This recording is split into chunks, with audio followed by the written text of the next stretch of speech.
तो आदाब, नमस्कार, गुड इवनिंग, सत श्री अकाल। एक बार फिर आप तमाम लोगों का स्वागत है क्राइम तक की कहानी के इस एपिसोड में। वीक की शुरुआत आज मंडे, और आप पूरे क्राइम तक फैमिली को पहले से ही बहुत बहुत होली की शुभकामनाएं। हैप्पी होली। कल होली है, कल छुट्टी होगी, तो आप सभी होली मनाएं। रंगों का त्यौहार है ये। हालांकि इस बार होली को लेकर बहुत सारे एडवाइजरी जारी हुई, खास तौर पर दिल्ली में भीड़ भाड़ इन चीज़ों से थोड़ा बचें, लेकिन त्यौहार है, लोग तो मनाएंगे ही। तो हैप्पी होली पूरी क्राइम तक फैमिली को। और अब आज की कहानी की तरफ आते हैं। अभी तक निर्भया केस को लेकर हम सब ने बहुत बातें की, 1 2 3 बार डेथ वारंट, अब चौथा डेथ वारंट जारी हुआ है। तो एक ख्याल और कई सारे लोग ये पूछ रहे थे कि क्या ऐसा इससे पहले भी हुआ है। तो आज की कहानी जो है वो इसी सवाल का जवाब है कि एक भारतीय है जो अमेरिका में रह रहा है, और वो पहला इंडियन है जिसको अमेरिका में डेथ पेनल्टी मिली, यानी मौत की सज़ा। और उस भारतीय की मौत को सज़ा मिलने के बाद 2 बार एक तरह से डेथ वारंट निकल चुका। वहाँ डेथ वारंट नहीं कहते, कुछ और उसका टर्म है, लेकिन 2 बार उसकी मौत की तारीख लगभग फिक्स हो गई। जो दूसरी तारीख थी वो अभी अभी गुजरी है, पिछले महीने 23 फरवरी 2020। फांसी हुई नहीं, लेकिन वो पहला भारतीय बन गया है जिसे अमेरिका में मौत की सज़ा मिली है। अब फांसी कब होगी ये सब चीज़ें आगे आपको बताऊंगा। पहले इस कहानी, जो पहला हिंदुस्तानी जिसको अमेरिका में उसके जुर्म के लिए जो सज़ा दी गई वो मौत की सज़ा है, डेथ पेनल्टी है। कहानी है रघुनंदन यंदामुरी की। रघुनंदन आंध्र प्रदेश के विजाग में पैदा हुआ।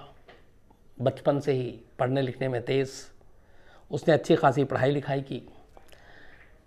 इलेक्ट्रिकल और कंप्यूटर साइंस में उसने एडवांस डिग्री ली, इंजीनियर बना, सॉफ्टवेयर। और फिर अपनी पत्नी के साथ अच्छी नौकरी की तलाश में अमेरिका पहुंच जाता है। अमेरिका के पेंसिल्वेनिया में उसे नौकरी मिलती है, और वो वहाँ एक मार्किस अपार्टमेंट है, किंग ऑफ पर्सिया, वहाँ पे वो अपनी वाइफ के साथ रहने लगता है। इत्तेफाक से मैंने आपको डेथ पेनल्टी और निर्भया का हवाला दिया, और इत्तेफाक से ये केस भी जो है उसी 2012 का है, जब निर्भया के साथ जो कुछ हुआ था वो भी 2012 में हुआ था। तो ये क्राइम भी 2012 का है। फ़र्क ये है कि निर्भया के साथ जो कुछ हुआ था वो 16 दिसंबर 2012 को हुआ था, और ये 22 अक्टूबर 2012 को हुआ। मतलब 2 महीने के आसपास का हेर फेर है, साल एक, बस 2 महीने का फ़र्क। तो रघुनंदन अपनी पत्नी के साथ पेंसिल्वेनिया में रहता है, नौकरी करता है, सॉफ्टवेयर इंजीनियर है, और पत्नी उस वक्त उसकी प्रेग्नेंट थी। 2 चीज़ें थी, एक तो रघुनंदन के साथ वहाँ जाकर उसे जुए की लत लग गई, कैसीनो में जाया करता था और काफ़ी पैसे हार गया था। 2012 में लगभग उसके करीब 10 से 15 हज़ार डॉलर कैसीनो में वो हार चुका था, जिसको लेके वो थोड़ा परेशान भी रहता था। लेकिन नौकरी चल रही थी, कोई क्रिमिनल बैकग्राउंड नहीं, कोई क्राइम नहीं, पहले पढ़ा लिखा, सब कुछ ठीक ठाक। तभी 20 अक्टूबर 2012 को जिस अपार्टमेंट में वो रहता था, उसी अपार्टमेंट में एक और फैमिली रहती थी जो इंडियन थी, और वो भी आंध्रा से थी। एक ही अपार्टमेंट में रहने की वजह से दोनों में मुलाकात होती है, और चूँकि दोनों सॉफ्टवेयर इंजीनियर थे तो इनमें दोस्ती भी हो जाती है। 20 अक्टूबर 2012 को एक दूसरी फैमिली, उस फैमिली की एकलौती एक बेटी थी, उस बेटी का बर्थडे था, और उस बेटी का नाम था सानवी, जो सिर्फ बल्कि बेटी का बर्थडे नहीं था, घर में एक गेट टुगेदर था, और उस वक्त उसकी बेटी की उम्र थी सिर्फ 10 महीने, सानवी नाम था। तो एक गेट टुगेदर घर में रखा, जिसमें रघुनंदन भी अपनी वाइफ के साथ पहुंचता है, बाकी भी और उस इंडिया और आंध्रा के जो लोग थे, जो उस कम्युनिटी के सर्किल के, वो भी उस घर में पहुंचते हैं। पार्टी के दौरान, खाने पीने के दौरान रघुनंदन और उसकी वाइफ की मुलाकात अपने उस पड़ोसी से होती है, और वो बातचीत होती है, एक दूसरे के बारे में जानने की कोशिश करते हैं। और फिर उसका नाम था वेंकटा, जो पड़ोस में रहने वाला था। तो वेंकटा और रघुनंदन के बीच बातचीत होती, दोनों सॉफ्टवेयर इंजीनियर। और इसी बातचीत के दौरान रघुनंदन को पता चलता है कि वेंकटा और उसकी वाइफ लता, ये दोनों जॉब करते हैं, और जो 10 महीने की बेटी है उसकी देखभाल घर में वेंकटा की माँ यानी कि सानवी की दादी करती हैं, जो 10 महीने की बच्ची थी। रघुनंदन को इससे एहसास होता है कि चूंकि दोनों हस्बैंड वाइफ यूएस में जॉब कर रहे हैं तो अच्छा खासा कमाते होंगे। उधर वो कैसीनो में काफ़ी पैसे हार चुका था। इसी बातचीत के दौरान फिर वो पूछता है कि जब तुम दोनों बाहर रहते हैं तो बच्ची का क्या होता है। तो वेंकटा उसे एक दोस्त की तरह बताता है कि हम चूँकि दोनों वर्किंग हैं तो पीछे में जो बेटी है 10 महीने की सानवी, वो दादी उसका ख्याल रखती हैं और दादी और वही घर पे रहते हैं और कोई नहीं होता है। बात आई गई हो जाती है। रघुनंदन घर पहुंचता है। पैसे की ज़रूरत थी, कैसीनो में बहुत सारा हार चुका था, कहीं ना कहीं से उसे पैसे चाहिए थे। अब उसका सारा जो वेंकट का घर का नक्शा था, उसकी कहानी थी, वो उसकी नज़रों के सामने घूम रही है। रात को जाता है, वो इसी उधेड़बुन में लगा रहता है और उसने ये भी देखा कि इनके घर में अच्छे खासे जेवर भी हैं, पैसे भी हैं, गहने भी हैं। तो अब सोचता है कि कैसे पैसे कमाऊं, और चूंकि उसकी वाइफ वहाँ पे काम नहीं कर रही थी और उस वक्त प्रेग्नेंट थी तो उसे पैसे की भी ज़रूरत थी। तो अगले 24 घंटे तक वो सोचता है और उसके बाद उसे एक आइडिया आता है। वो सोचता है कि अगर मैं वेंकटा के घर में जाऊं और उसकी 10 महीने की बेटी को किडनैप कर लूं तो रैंसम के तौर पे काफ़ी पैसे मिल सकते हैं। 22 अक्टूबर को उसे सब टाइम टेबल मालूम था। वो दिन में वेंकटा के घर में जाता है। उस वक्त घंटी बजाता है। सत्यावती जो दादी थी 10 साल की बच्ची की, वो दरवाज़ा खोलती हैं। 61 साल 61 ईयर ओल्ड उम्र थी। ये अंदर दाखिल होता है, एक चाकू साथ में लेकर गया था और इसका इरादा ये था कि ये किसी तरह से सानवी को अपने साथ उठाएगा और वहाँ से किडनैप करके ले जाएगा। लेकिन उसके इरादे को दादी भांप लेती हैं। दोनों में हाथम-पाई होती है अपने आप को बचाने के लिए कि पकड़ा ना जाऊं, और उसे लगता है कि उसका प्लान नाकाम हो रहा है। रघुनंदन दादी पे हमला कर देता है। दादी के ऊपर चाकू के 3 गहरे वार करता है। दादी की मौत हो जाती है। अब वो घबरा जाता है। इसके बाद सानवी वहाँ पे उसको उठाता है, पर यह लगता है कि वो रो ना दे, चीख ना दे, बच्ची है 10 महीने की, उसे तो कुछ आइडिया है नहीं। तो वो एक रुमाल निकालता है और सानवी के मुंह में डाल देता है। लेकिन वो मुंह में रुमाल अटकता नहीं है, वो सानवी के मुंह से बार बार निकलने लगता है।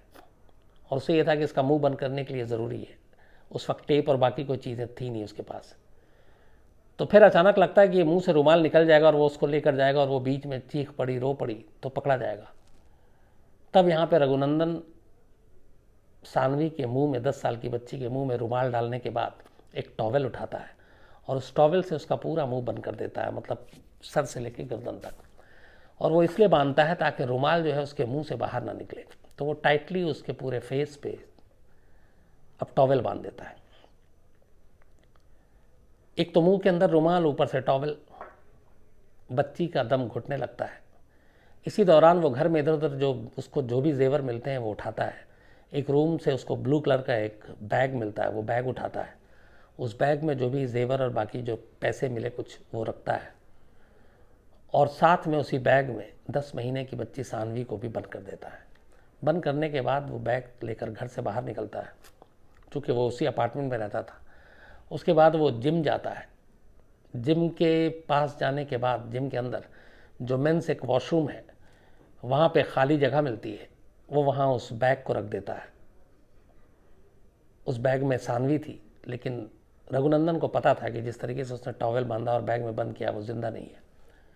सानवी की मौत हो चुकी थी। बैग रखने के बाद वो वहाँ से निकल जाता है। इधर शाम होते ही वेंकट अपनी वाइफ के साथ घर पहुँचता है। दरवाज़ा खुला हुआ था। वेंकट की माँ की लाश दरवाजे के पास ही खून से लथपथ। दोनों घबराते हैं, चीखते चिल्लाते हैं, माँ को हॉस्पिटल ले जाने के लिए मदद मांगते हैं। थोड़ी देर के बाद अचानक उन्हें ख्याल आता है कि उनकी 10 महीने की बच्ची सानवी भी इसी घर में है, बट वो पूरे घर में नहीं मिलती। तब तक पुलिस को पड़ोसी खबर कर देते हैं। पुलिस आती है, पूरी तफ्तीश शुरू होती है। इस दौरान में पुलिस को घर से एक रैंसम नोट मिलता है। कंप्यूटर से निकला हुआ ये प्रिंट आउट था और उस रैंसम नोट के ऊपर जो था, वो जो पहला शब्द था वो लिखा हुआ था उस पर कि कुल मिला के जो लाइनें थी वो ये थी कि सानवी को मैंने किडनैप कर लिया है और $50,000 अगर आपने नहीं दिया तो बच्ची को मार देंगे। ये कहने के बाद जो नोट में नाम लिखा हुआ था वो था दोनों हस्बैंड वाइफ का, वेंकटा का और उसकी वाइफ का। पहला शब्द शिवा लिखा था उस पर, सुसाइड नोट पे शुरू हुआ था शिवा, और दूसरा था लता, शिवा एंड लता। और उसके आगे एक लाइन, वन लाइनर वो था कि सानवी को हमने किडनैप किया, 50,000 अगर आपने डॉलर नहीं दिया तो इसको मार देंगे। और साथ में ये भी बताया था कि इस 50,000 डॉलर को लेकर एक ACME स्टोर कॉम्प्लेक्स है बाहा फ्रेश, वहाँ पे आपको पैसे लेकर आना है। पुलिस इस रैंसम नोट को देखती है, उसी के हिसाब से हस्बैंड वाइफ को तैयार करती है और कहती है आप उस स्पॉट पे जाओ, पैसा दो। ये दोनों, वेंकट और उसकी वाइफ, वहाँ पहुँचते हैं, लेकिन पैसे लेने कोई नहीं आता, दोनों वापस आ जाते हैं। अब इस दौरान में सारे मिलकर ढूंढ रहे हैं पर कोई सुराग नहीं मिलता। 2 दिन के बाद सानवी की लाश मिलती है। उस बैग से, बैग पे किसी की नज़र पड़ती है, वो पुलिस को बताता है, पुलिस आती है, बैग खोलती है, उस बैग में सानवी की लाश थी। इस दौरान 2 दिन तक सानवी की गुमशुदगी और वेंकट की मां के कत्ल की बात पूरे उस बिरादरी में फैली थी, जो भी उस अपार्टमेंट में थे और जो भी दोस्त थे, और वो सारे मिलकर सानवी को ढूंढ भी रहे थे। उनमें खुद रघुनंदन भी था। रघुनंदन ने बाकायदा कंप्यूटर से सानवी के फ़ोटो के साथ 15-20 करीब 200 के करीब प्रिंट आउट निकाले फ़ोटो के साथ, और लोगों से जगह जगह कि आपने इसको कहीं देखा है तो आप इस नंबर पे कॉल कीजिए। वो खुद आगे था। लेकिन सानवी की लाश मिल गई, कातिल और किडनैपर का कोई पता नहीं। पुलिस अपनी जांच कर रही थी, आसपास सारी चीज़ें देख ली, कोई सुराग नहीं मिला। इसी दौरान अब पुलिस सुसाइड नोट पे फोकस करती है, लेकिन चूंकि वो कंप्यूटर का प्रिंट आउट था तो हैंड राइटिंग भी आप उससे मिलान नहीं कर सकते। लेकिन निक नेम देखकर फिर पुलिस एक किसी नतीजे पे पहुंचती है। उसके बाद वो वेंकट और उसकी वाइफ को बुलाती है और उससे पूछती है कि ये जो सुसाइड नोट पे 2 नाम लिखा हुआ है, पहला एक शिवा, तो शिवा कौन है, और दूसरा लता, ये लता कौन है। तो सानवी के पिता वेंकट वो बताते हैं कि असल में उनका पूरा जो नाम है वो वेंकट कोंडा शिवा प्रसाद वेन्ना है। तो वेंकट कोंडा शिवा प्रसाद वेन्ना, और वाइफ का जो उनके नाम है वो चेंचू वेन्ना, और बीच में वो लिखती थी लता, चेंचू लता वेन्ना। तो अब इससे ये हुआ कि जो सुसाइड नोट में जो 2 नाम थे वो दोनों निकनेम थे, शिवा एंड लता, जबकि असली नाम जो है शिवा का वेंकट कोंडा शिवा प्रसाद वेन्ना है, और चेंचू लता वेन्ना वेंकटा लता का नाम है। तो इन 2 निकनेम जिससे संबोधित किया गया था उस रैंसम लेटर को, उसमें यह था कि ये 2 नाम है, ये बड़े कम लोग बुलाते थे वेंकट और लता को, जो बहुत ही करीबी दोस्त थे, फैमिली मेंबर थे घर के। वही वेंकट को वो शिवा बुलाते थे और उसको लता बुलाते थे, वरना उसको ज़्यादातर लोग वेंकट के नाम से बुलाते थे और उसको चेंचू के नाम से बुलाते थे, उसकी वाइफ को। तब यह कि लता कौन लोग बुलाते हैं तो घर के करीबी, उधर शिवा कौन लोग बुलाते हैं तो घर के करीबी या बेहद करीबी दोस्त। तब पुलिस ने एक दिमाग लगाया, उसने कहा कि आप हमें एक लिस्ट दो अपने उन रिश्तेदारों की, अपने उन दोस्तों की करीबी, जो आप दोनों को इन नामों से बुलाते हैं, बाकी किसी नाम से नहीं बुलाते। हस्बैंड वाइफ ने अपने दिमाग पे बहुत जोर डाला। इसके बाद उन्होंने एक लिस्ट बनाई और लिस्ट बनाकर पुलिस को दी कि ये लोग हैं मेरे फैमिली के, मेरे घर के, मेरे रिश्तेदार जो US में हैं, और ये मेरे दोस्त हैं जो मुझे शिवा और मेरी वाइफ को लता बुलाते हैं।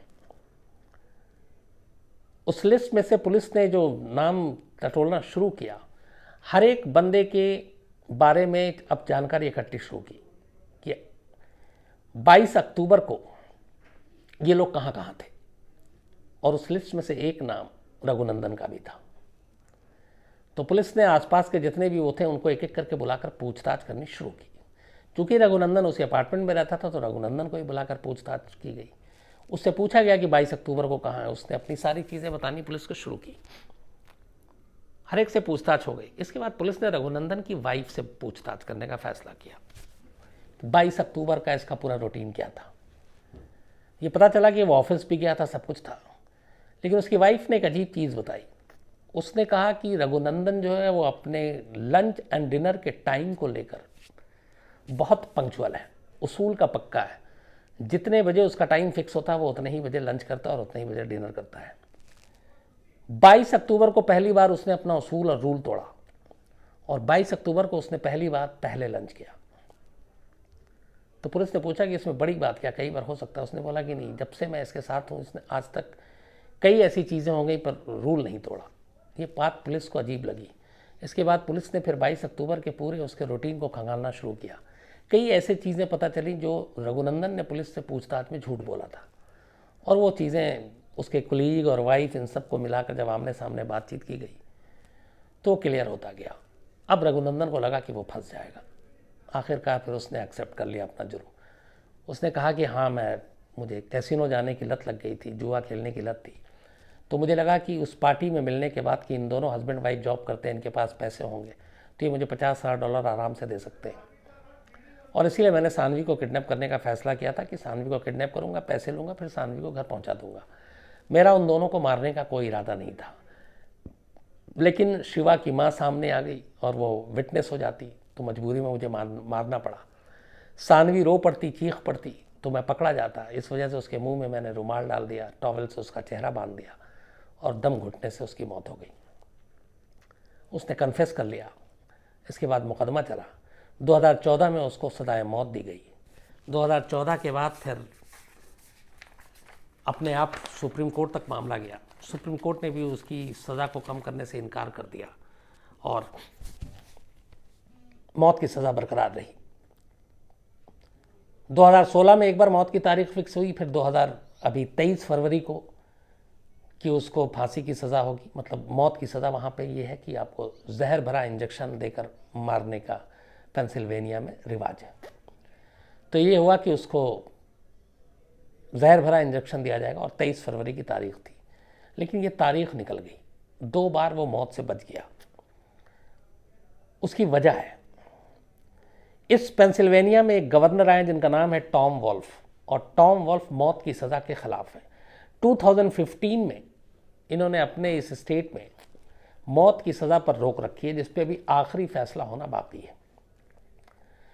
पिछले 20 सालों में पेंसिल्वेनिया में किसी को भी मौत की सज़ा नहीं दी गई। सुनाई तो गई है पर दी नहीं गई है।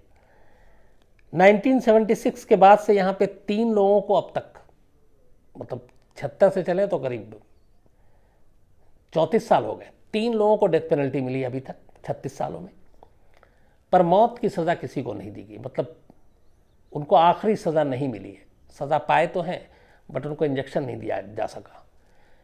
तो पेंसिल्वेनिया के इस गवर्नर की ऑर्डर की वजह से 2 बार रघुनंदन के इंजेक्शन दिए जाने की बात टल गई, और अब भी इंतज़ार है कि उस फैसले का क्या होगा, और उसी पे सबकी नज़र है।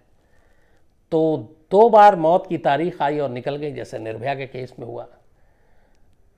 अब तो ये हो गया है कि एक स्टेटमेंट आया था रघुनंदन का कि ये बार बार इस मौत की तारीख को लेकर और वो उसका इंतज़ार करना, उससे अच्छा है कि मुझे आप जहर भरा इंजेक्शन अभी लगा दो ताकि एक ही बार में मर जाऊं। लेकिन अभी फैसला होना बाकी है, और दोनों ही चीज़ें हैं। पहला भारतीय है रघुनंदन जिसे अमेरिका में मौत की सज़ा दी गई है, और ये सज़ा हो सकता है पूरी हो और उसे जहर भरा इंजेक्शन लगा दिया जाए। दूसरी एक ये भी मुमकिन है कि अगर पेंसिल्वेनिया में मौत की सज़ा पे रोक लगा दी और सिर्फ लाइफ इम्प्रिजमेंट हो तो शायद रघुनंदन की जान बच जाए और वो पूरी ज़िंदगी जेल के अंदर ही गुजारे। लेकिन ये दोनों चीज़ों पे फैसला होना अभी बाकी है, और ये फैसला कब होगा ये भी कहना मुश्किल है। इसलिए कानून के जानकार ये कह रहे हैं कि फ़िलहाल रघुनंदन की मौत टल गई है। फ़िलहाल जहर भरा इंजेक्शन अभी उससे दूर है, लेकिन कब तक दूर रहेगा, आखिरी फैसला क्या होगा, इसका सभी को इंतज़ार है। तो ये थी कहानी हिंदुस्तान के बाहर दूर अमेरिका में एक पहले भारतीय को मौत की सज़ा दिए जाने की, लेकिन उसको भी मौत का भी इंतज़ार है, जैसे यहाँ निर्भया के गुनहगारों का है। हालांकि 20 मार्च आने वाला है, ज़्यादा दिन दूर नहीं है, लेकिन 20 मार्च को सब कुछ हो जाए तभी माने, क्योंकि उससे पहले क्या पता कोई और कानूनी अड़चन बीच में ना आ जाए। तो ये थी कहानी आज की। कल होली है। एक बार फिर से पूरी क्राइम तक फैमिली को हैप्पी होली, होली की हार्दिक शुभकामनाएं, बहुत बहुत बधाई।